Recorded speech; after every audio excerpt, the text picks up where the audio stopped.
ante Deus per omnia saecula saeculorum. Amen. Lectio Isaías profeta. Edici Dominus Christo meo sciro cuius apprendi, Veterames udiciam ante faciem eius dientes et orsa regum, ertam et caperiam cora meo llamas et porte non claudente, ego ante te ivo et gloriosos terre humiliavo, portas aéreas conteram et ectes ferreos confringam, et avo tibi thesaurus absconditus et carcanas secretorum, ucias que ego Dominus qui voco nomentum Deus Israel, propter servum meum Jacob et Israel electum meum evocavite in nomine tuo, assimilavi et non coniugisti me, ego Dominus in nones amplius extramenum est, Deus,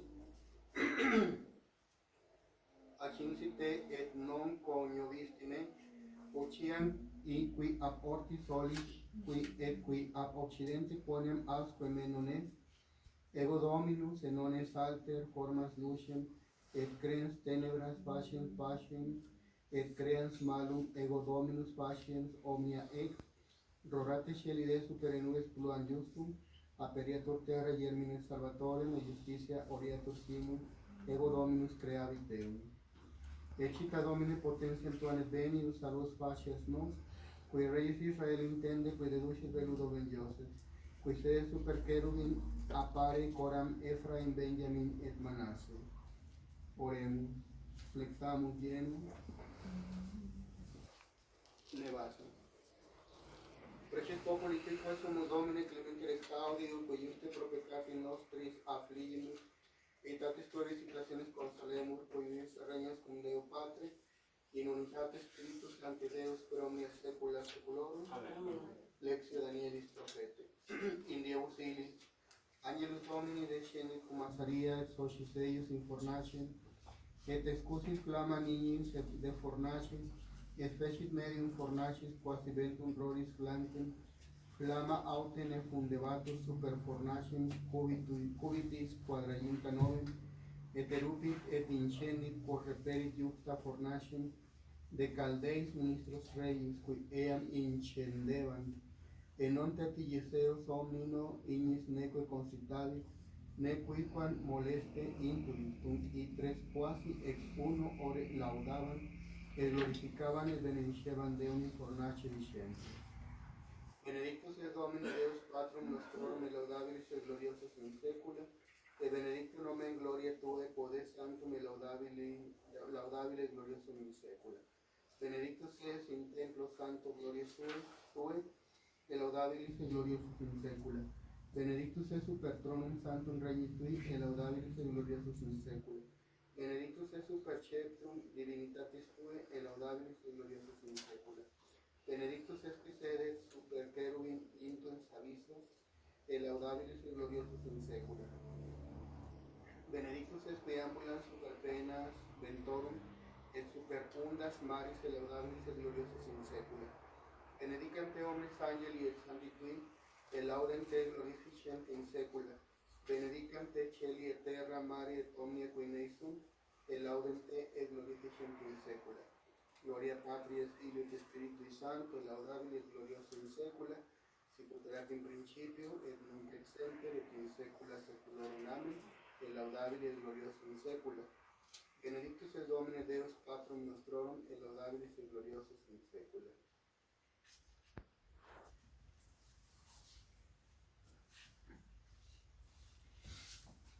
Dominus vobiscum. Oremus.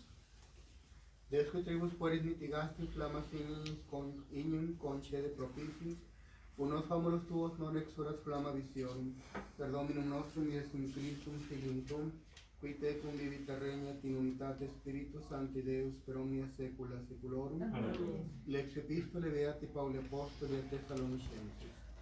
Fratres, rogamus vos per adventum Domini nostri Iesu Christi, et nostre congregationis in ipsum, unam cito moveamini ab estro sensu, neque per reamini, neque per spiritum, neque per sermonem, neque per epistolam, tanquam per nos missam, quasi inste dies Domini. Nequis vos educat ullo modo.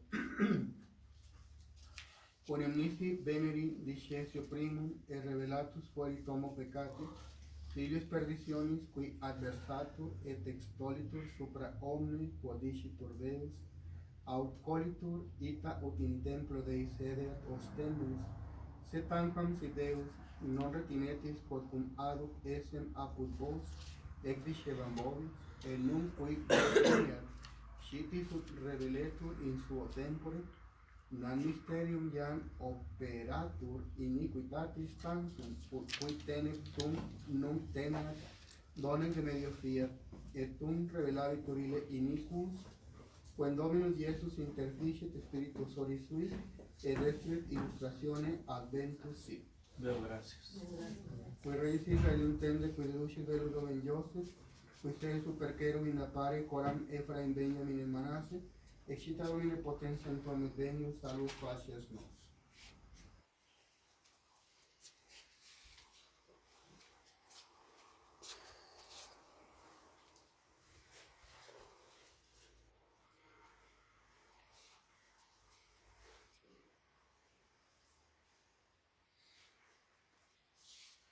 Dominus vobiscum, sequentia Sancti Evangelii, secundum Lucram. Anno quinto decimo imperi Tiberi Caesaris, procurante Ponce Pilato Judeam tetrarca autem Galilee, Herode Filippo autem fratre eius tetrarca Iturea, et Traconitidis legiones Felisania Viline tetrarca sur principibus sacerdotum Anna et Caifa. Factum et verbum Domini super Johannem Zacarias filium, in deserto et venit in omnem regionem Jordanis, predicas baptismum penitentia, in remissionem peccatorum, sicut scriptum est in libro sermonum Isaia profeti, vox clamantis in deserto parate viam Domini, rectas facitus semites eius. Omnis valis in plegitur et omnis mons et colis humiliabitur, et terum prava indirecta et aspera in vias planas, que videbit omnis caros salutare Dei. Per Evangelica Dei. Laus te Cristo. Ven, oh Espíritu Santo, ilumina los corazones de tus fieles y enciende en ellos el fuego de tu amor. Envía, Señor, tu Espíritu y todo será creado. Y se renovará la faz de la tierra. Dios te salve María, llena eres de gracia, el Señor es contigo. Bendita tú eres entre todas las mujeres y bendito es el fruto de tu vientre, Jesús. Santa María, Madre de Dios, ruega por nosotros pecadores, ahora y en la hora de nuestra muerte. Amén. Gloria al Padre, y al Hijo, y al Espíritu Santo. Sagrado corazón de Jesús, oh dulce corazón de María. En el nombre del Padre, y del Hijo, y del Espíritu Santo. Amén. Tomen asiento, por favor. Pues nos da mucho gusto celebrar la Santa Misa en un lugar como este, Ciudad de Aguascalientes, en donde no es común, no es normal, no es fácil encontrar la Santa Misa tridentina, la Santa Misa en latín, como ustedes lo saben.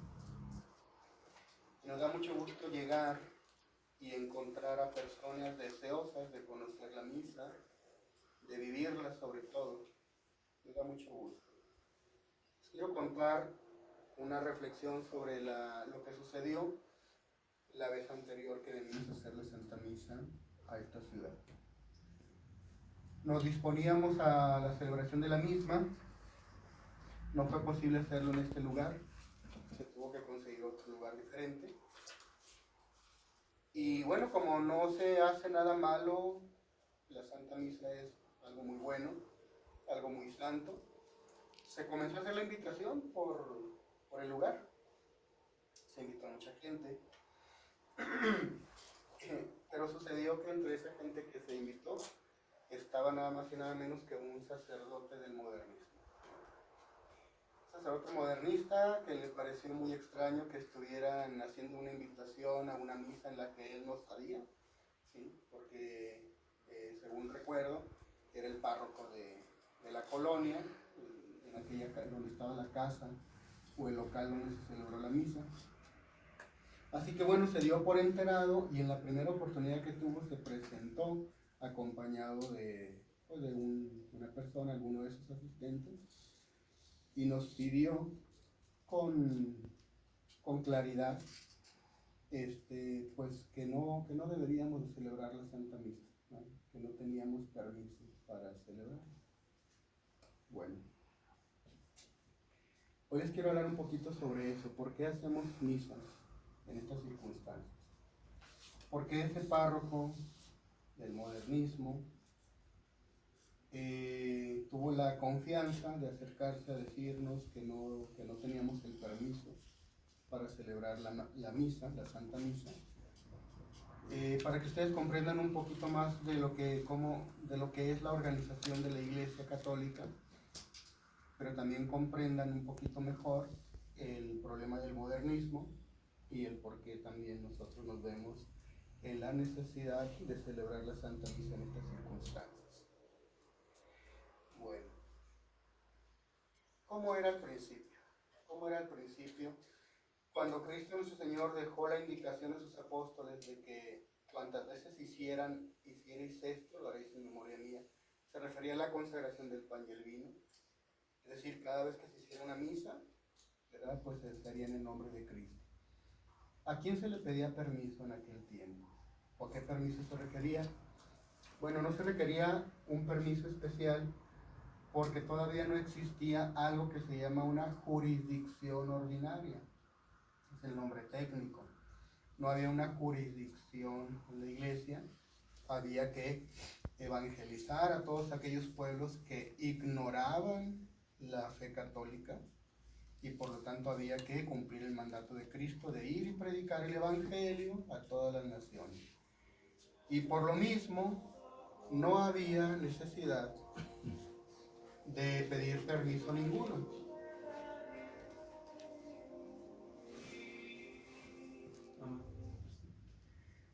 No había necesidad de pedir permiso ninguno por la necesidad y la urgencia que había de que la gente conociera el evangelio de nuestro Señor.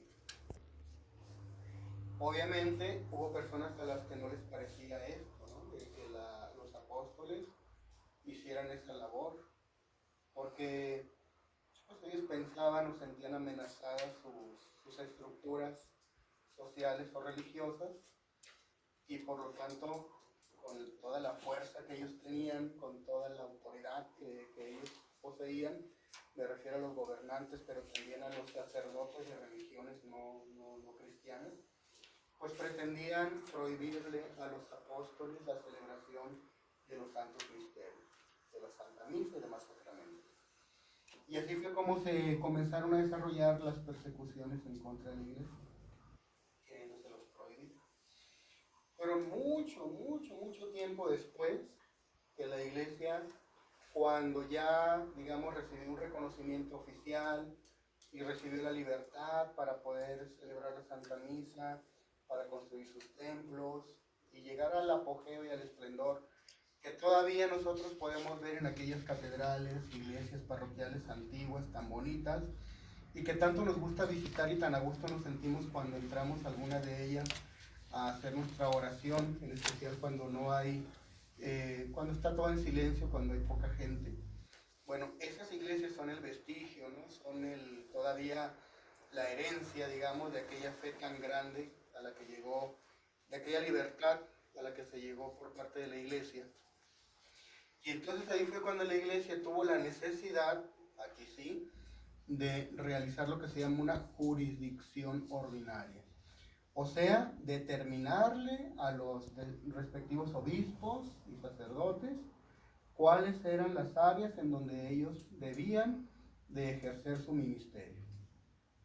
¿Por qué lo hacía así la iglesia? Porque aún dentro de la iglesia había desorden, claro, porque la iglesia está formada por humanos y los humanos no siempre somos ordenados, a veces somos muy indisciplinados. Entonces no faltaban pues sacerdotes que no eran obedientes a un obispo y entonces querían celebrar misa donde sea, ¿no? Celebrar misa donde sea. Entonces por eso la iglesia tuvo que determinar lo que se llamó, repito, la jurisdicción ordinaria y decirle a cada quien en donde tenía o podía celebrar la Santa Misa. Bueno, pero todo eso, estimados fieles, era dentro de la jurisdicción o del marco de la Iglesia Católica, cuando la Iglesia Católica estaba, digámoslo así, se mantenía fiel a su misión dada por Cristo, cuando se mantenía en la ortodoxia, o sea, fiel a la doctrina católica. Llega un momento en el que, como todos sabemos, seguramente ustedes lo sabrán, la iglesia pierde el rumbo y comienza a haber herejías dentro de la iglesia. Se comienzan en las misas a celebrar misas en donde ya, por ejemplo, ya el crucifijo o el Santísimo Sacramento no es el centro del templo, no es el centro de la iglesia. Se comienza a quitar incluso el altar y se pone una mesa, y en esa mesa preside el sacerdote. Si ustedes se fijan, el sacerdote en la misa tridentina tiene que hablarle al pueblo, pero siempre a un lado, porque el sacerdote no se puede parar ahí en medio dándole la espalda al altar, tiene que hacerse a un lado. Cuando el sacerdote celebra la Santa Misa, la misa se celebra para Dios, es un culto a Dios, y es cuando el sacerdote está de frente al altar, porque está recolectando todas las oraciones de los fieles y juntos lo estamos ofreciendo a Dios. Y el sacerdote únicamente es como el representante del pueblo, de la gente, para ofrecer el santo sacrificio de la misa en persona de Cristo, que es quien toma el lugar, el sacerdote toma el lugar de Cristo durante la Santa Misa. Pero como la Santa Misa también incluye una parte de instrucción, o sea que hay que explicar la palabra de Dios, entonces ahí viene en sentido contrario. Es Dios quien a través del sacerdote se comunica con los fieles. Y es en esta parte en la que estamos en este momento. Y ahí sí, se habla en español, porque la gente habla español, y el sacerdote se tiene que hacer a un lado, porque el sacerdote no le debe de dar la espalda al altar, y entonces sí se explica la palabra de Dios, se explica la doctrina, que es lo que debe hacerse. Bueno, ¿qué vemos en el modernismo? Vemos no un altar, sino una mesa. Y vemos a un sacerdote que está pues en el centro y le habla y le dice a la gente. Cierto que cuando predican se van a un lado, pero no siempre sucede esto. Muchas veces están ahí en medio y dando, repito, la espalda pues al crucifijo, si es que lo hay, al Santísimo Sacramento, si es que guardan el Santísimo, que ya sabemos que no lo guardan en la parte principal, sino que lo ponen en una capilla lateral, como vamos, pues Cristo es la parte principal, la parte central, a eso vamos a la iglesia, a ver a Cristo, y resulta que tenemos que ir a buscarlo en un rinconcito por ahí, en una capilla diferente. No es así, como la iglesia lo había enseñado. Pero bueno, son cosas de liturgia y que son delicadas, por supuesto. Pero ¿qué es lo que pasa también con las predicaciones? ¿Qué es lo que vamos a escuchar en muchos, no todos, pero sí en muchos de los sermones o prédicas del modernismo?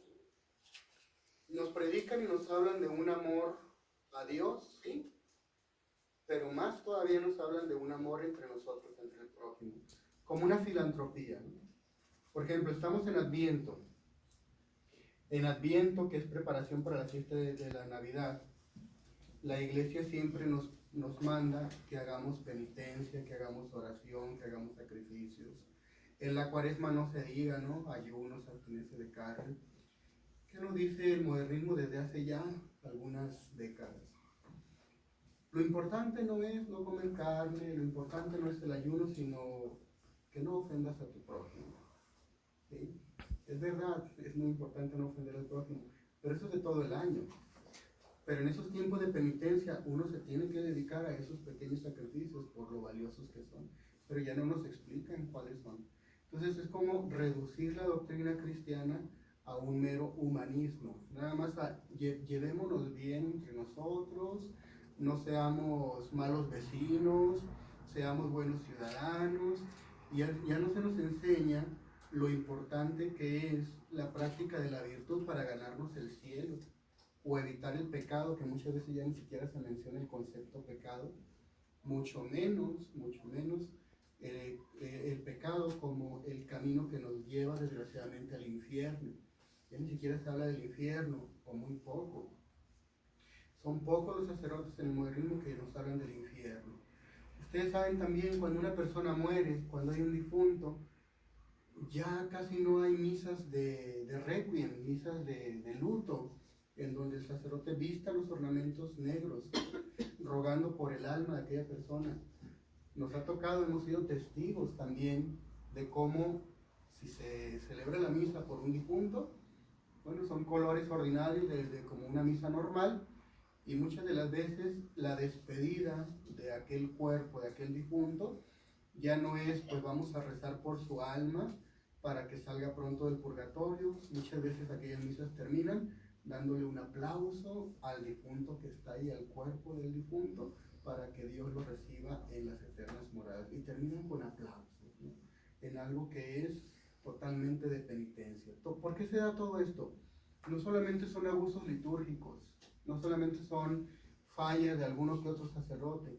El problema está en la esencia, en que se ha cambiado lo esencial de la doctrina cristiana en muchos de sus puntos. Se han cambiado. Entonces, ahí es donde está la cuestión. En este ambiente, en donde ya no se conoce la verdadera fe, el verdadero evangelio, ¿qué es lo que ha pasado? De verdad, aunque suene exagerado lo que voy a decir, pero prácticamente es lo mismo. Es como que si retrocedimos a los primeros siglos de la iglesia, en donde hoy los pueblos, las ciudades, la gente, la sociedad, necesitan que se les predique el verdadero evangelio de Cristo. Y de nuevo vuelve a surgir aquella voz de nuestro Señor: vayan por todo el mundo y prediquen el evangelio a todas las naciones y bautícenlos. Entonces estamos como otra vez en aquellos tiempos de los primeros siglos. Porque si bien es cierto, hay una iglesia que se llama o se reconoce como católica, pero ya prácticamente nada más tiene el nombre. Ni sus prácticas, ni su doctrina, ni su liturgia, ni su culto es el culto genuinamente católico. Que miren, todavía años atrás teníamos la ventaja de que vivían nuestras abuelitas, vivían nuestros bisabuelos, y ellos nos podían decir, por la edad que tenían, cuando veían una misa tridentina, y ellos nos podían decir: así eran las misas antes. Hoy esos abuelos y esos bisabuelos ya se murieron, y ya no hay quien pueda decir con su propio testimonio, o cada vez hay menos personas que puedan decir: cuando yo era niña, así eran las misas. Y entonces por eso cada vez es más fácil meter más y más y más errores del modernismo, y que la gente ya no reaccione, que las personas ya no se den cuenta del problema que vivimos en la actualidad. Ya no se dan cuenta. Entonces, en medio de todo esto, tenemos una iglesia oficial que está enseñando el error y la herejía, está enseñando errores graves, y que conserva el nombre de católica, pero no lo es, como ya explicamos. Y tenemos nosotros la responsabilidad sobre nuestros hombros de haber recibido la ordenación sacerdotal y por lo tanto los poderes espirituales para celebrar la Santa Misa. La pregunta es: si tú tienes un tesoro en tus manos y ves a tu alrededor gente que se está muriendo de hambre, ¿ese tesoro lo vas a conservar para ti nada más? No. Tu obligación de conciencia es: tengo que ayudar. Tengo que ayudar a los demás. Tengo que darles el alimento que ellos no tienen. Que si Dios me lo puso en mis manos, no es para que yo me alimente solo, sino para dar alimento a los demás. Y si trato de dar ese alimento espiritual a los demás, ¿quién tiene con justicia derecho a enojarse? ¿Por qué le das la verdadera doctrina a la gente? ¿Por qué les vienes a dar la verdadera misa? Te lo prohíbo. Espera, ¿con qué autoridad me prohíbes hacer algo que es bueno y que en el modernismo no van a recibir esas almas? Entonces estamos en la misma situación del principio, en donde sí, repito, hay una iglesia que se llama católica, pero ya no enseña la verdadera fe católica. Y tenemos en nuestras manos estos tesoros de gracia que son la Santa Misa. Y entonces, imagínese usted que yo llegara a pedirle permiso al obispo local o al párroco local. ¿Qué me va a decir? No lo puede hacer. No me va a dar un permiso. No me va a dar un permiso, ¿por qué? Porque yo le voy a explicar a la gente la doctrina católica que ellos ya no enseñan. Porque yo le voy a dar a la gente los sacramentos católicos que ellos ya no administran. Porque yo le voy a transmitir a las almas, y no yo, sino de parte de nuestro Señor, las gracias que Dios les quiere dar para la salvación de sus almas. Gracias que ellos ya simplemente o no conocen o ya no saben cómo administrarlas. Incluso ustedes lo saben, a veces hasta se ha prohibido la misa en latín. Se ha prohibido. Con el pretexto de que la misa en latín genera divisiones. Yo me pregunto, ¿y el protestantismo con todas sus sectas no produce divisiones? ¿No causa más daño? Y a los protestantes no les dicen nada. ¿Se han fijado que hasta les llaman hermanos separados a los protestantes? Ah, pero que no se le ocurra a un católico querer ir a la misa de siempre, a la misa tridentina, porque entonces se le tacha y se le señala. Y se le pretende prohibir hacer algo tan bueno como es la Santa Misa. Estimados fieles, eso es lo que nos pasó en aquel momento. Un párroco del modernismo, que yo quiero pensar de buena fe, que él pensaba estar obrando bien, y lo que hace pues, es precisamente esto, tratar de prohibir. Bueno, yo lo entiendo, es el pensamiento de la iglesia cuando la iglesia no tenía herejías. Lo que habrá que entender, lo que falta que ellos entiendan es que ya no es lo mismo, ya no es la misma doctrina que se enseña en el modernismo a la doctrina católica que siempre se ha venido a enseñar. Y entonces, pues como que volvemos otra vez a los tiempos apostólicos. Otra vez a celebrar misa en casa, otra vez a celebrar de alguna manera no oculto, porque la invitación fue pública y se hizo a muchas personas, pero sí de alguna manera pues tenemos que estar al pendiente, no sea que a alguien se le ocurra querer interrumpir el santo sacrificio de la Santa Misa. Si ustedes leen o revisan o conocen la historia, por ejemplo, de la Basílica de Letrán, que está en Roma, miren, esa basílica, si ustedes la buscan en internet, hay muchas fotos, ustedes van a ver esa basílica. Y uno se pregunta, ¿esa basílica, ese edificio tan bonito, es una iglesia? Porque tan solo de verlo, la verdad, así a simple vista, parece un palacio. No parece una iglesia, parece un palacio.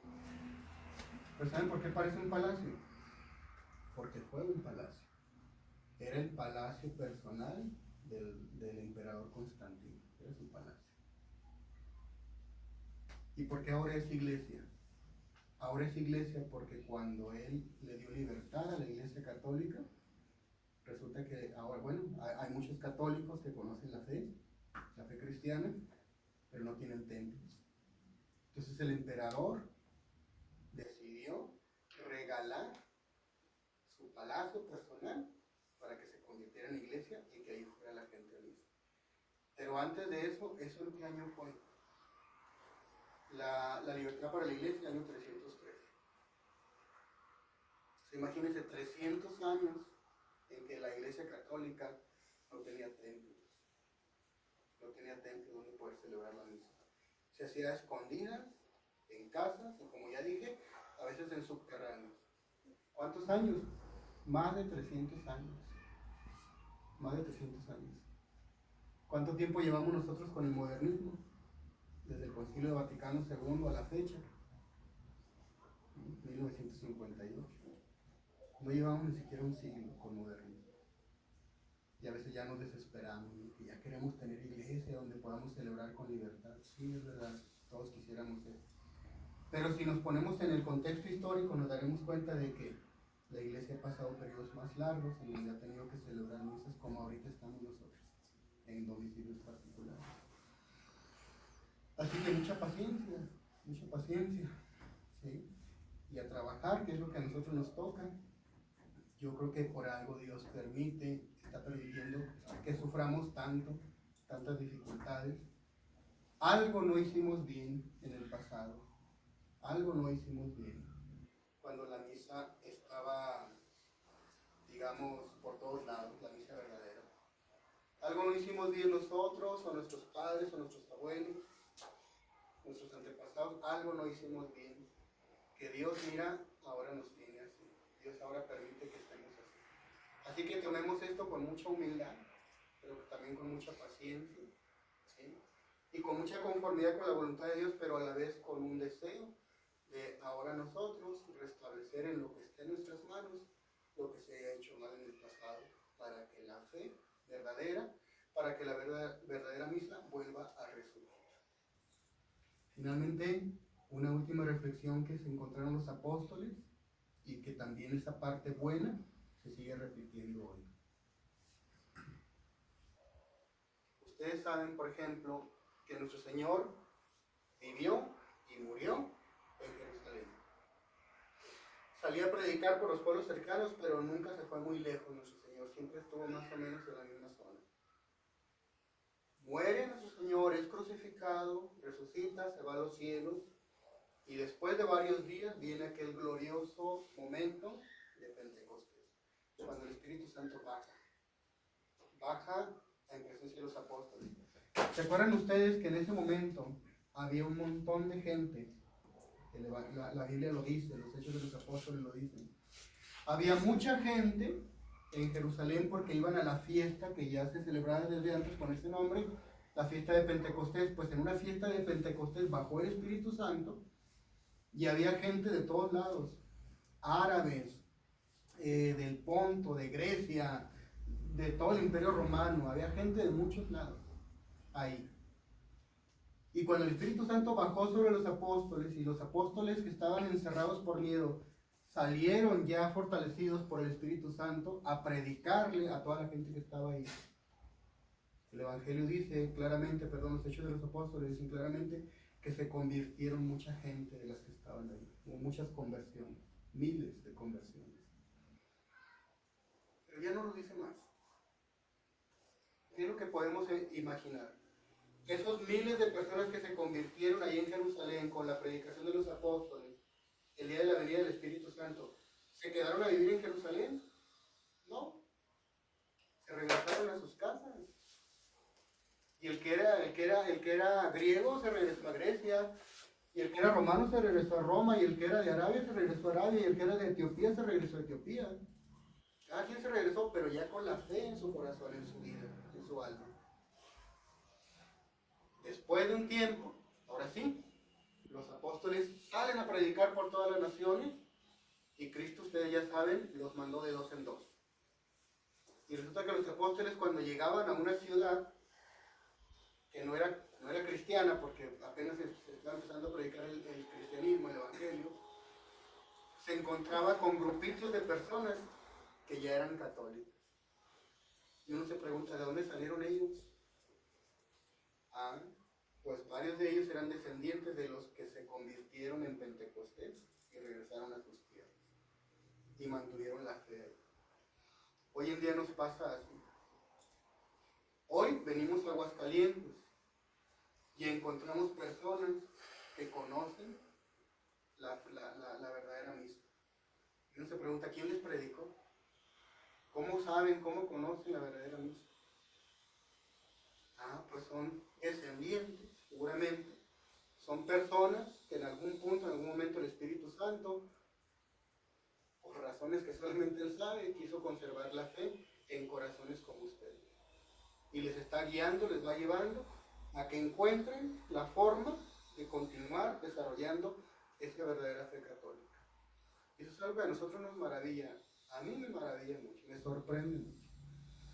Llegar a lugares en donde yo sé que no hay ni una sola misa, ni una sola iglesia que celebre la misa tridentina, donde yo no tengo conocimiento ni noticia de que haya al menos algún sacerdote tradicional válidamente ordenado. Y llegar a encontrar personas que tienen la fe católica verdadera, que no se han contaminado con el modernismo, que si algo se les pegó, pero siempre han estado buscando la verdadera fe. Y de pronto las encontramos. La verdad es inevitable que venga a nuestro recuerdo, a nuestro pensamiento, lo que pasaba en aquellos tiempos de los apóstoles, que llegaban a un lugar y encontraban ya cristianos ahí. ¿Cómo pasó eso? ¿Cómo pasó eso? Es que es la gracia de Dios la que obra. Hoy les toca a ustedes estar aquí. Yo no sé si van a volver. Yo no sé si van a regresar. Lo que sí sé es que Dios puso en sus corazones esa fe y deseo de buscar la verdadera doctrina católica.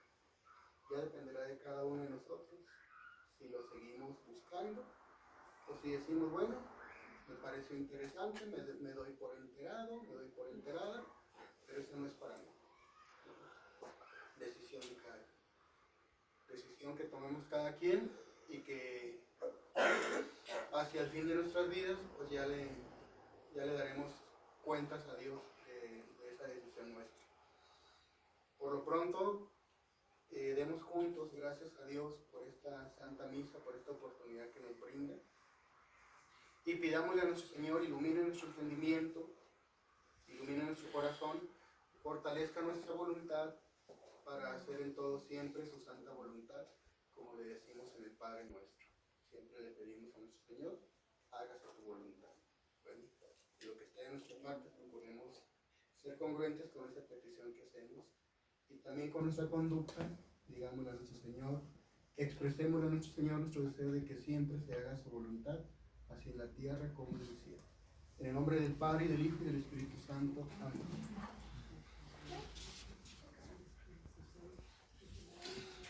Dominus vobiscum. Et con spiritu tuo. Oremos. Exulta satis filiación, predica filia Jerusalem, ecce rexus venit divi santus et salvator. Pueden sentar.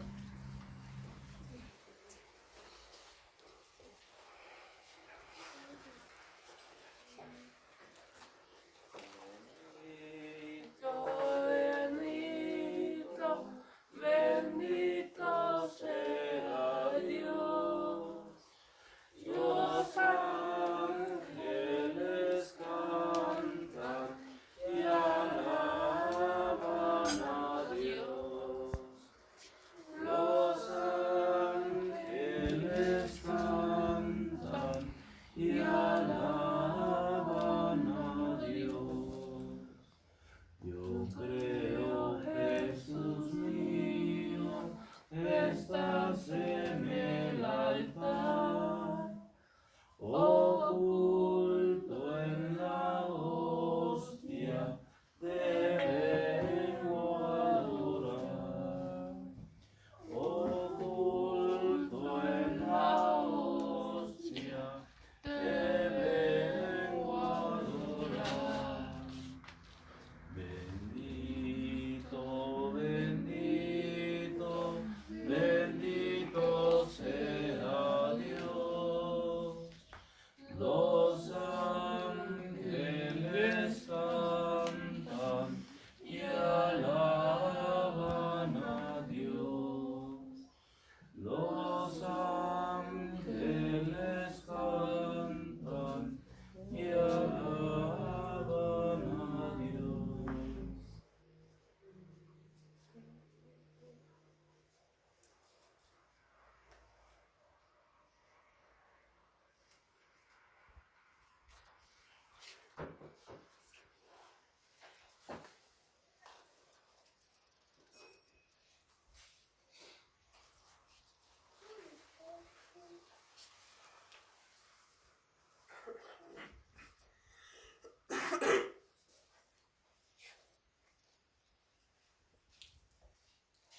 Orate, fratres. Con el sacrificio de la Eucaristía y salado del reino de mis vidas, apuntate con los fratricios eclesias de santo.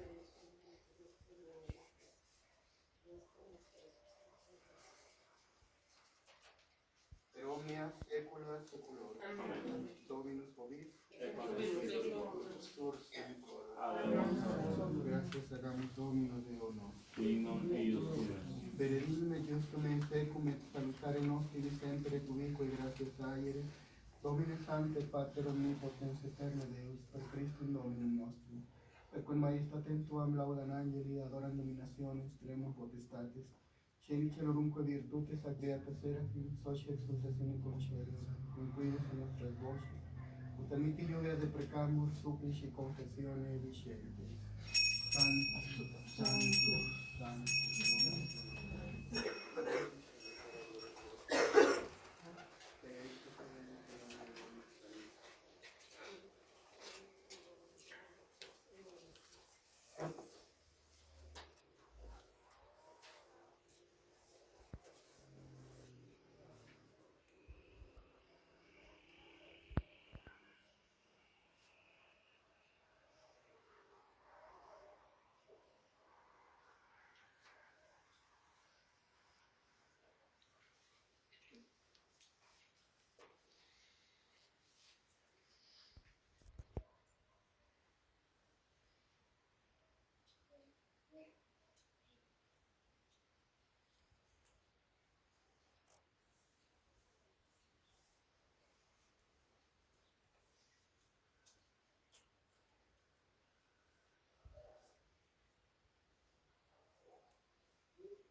secula seculorum. Amen. Oremus preceptis salutaribus moniti, e divina institutione formati audemus dicere. Pater noster, qui es in cieli, sanctificetur nomen tuum, adveniat regnum tuum, fiat voluntas tua, sicut in cielo et in terra. Panem nostrum quotidianum da nobis hodie, et dimitte nobis debita nostra, sicut et nos dimittimus debitoribus nostris, et ne nos inducas in tentationem. Sed liberamus a malo.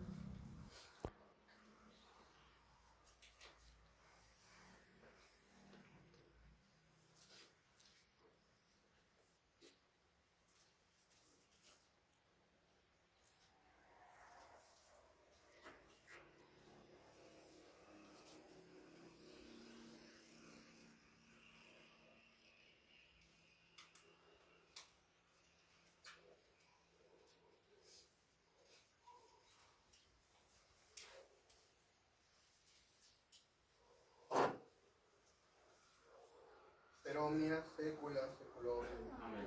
Pax Domini sit semper vobis. Et con spiritu tuo.